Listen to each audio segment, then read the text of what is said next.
সাইদের মৃত্যু বা হত্যাকাণ্ডের মধ্যেই আমি মনে করি বাংলাদেশ নতুন করে স্বাধীনতা পেয়েছে।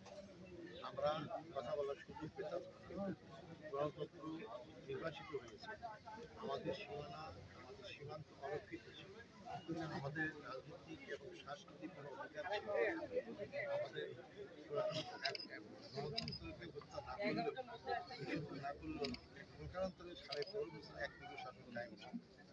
সেই স্বৈরশাসনের বিরুদ্ধে ছাত্ররা যে গড়ে উঠেছিল বৈষম্যহীন সমাজ করার জন্য, তারই সূচনা করেছিল আবু সাইদ, যিনি বুকে তাজা রক্ত ঢেলে দিয়েছেন।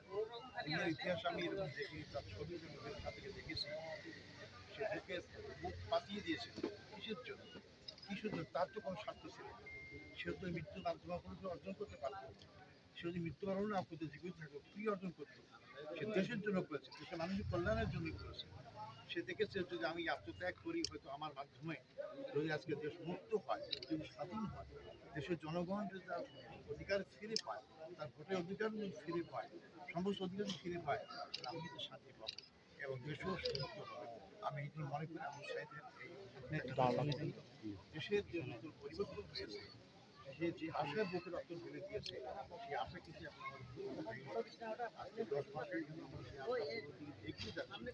আমি দেশবাসীকে অনুরোধ করবো, বিশেষ করে আমাদের রাজনীতি করি, যারা সমাজ এবং রাজনীতি চিন্তা ভাবনা করি, আমরা নিজেদের আভ্যন্তরীণ দলীয় কন্দল ভুলে গিয়ে, আমাদের দলীয় স্বার্থ ভুলে গিয়ে আবু সাইদ যে কাজ রক্ত দিয়েছেন বৈষম্যহীন সমাজ কায়েম করার জন্য, গণতন্ত্র পুনরুদ্ধারের জন্য, ভোটাধিকার পুনরুদ্ধারের জন্য আমরা একসাথে সেই কাজ করতে পারি, তাহলে আমরা সাথে আত্মশান্তি পাবো, দেশবাসীও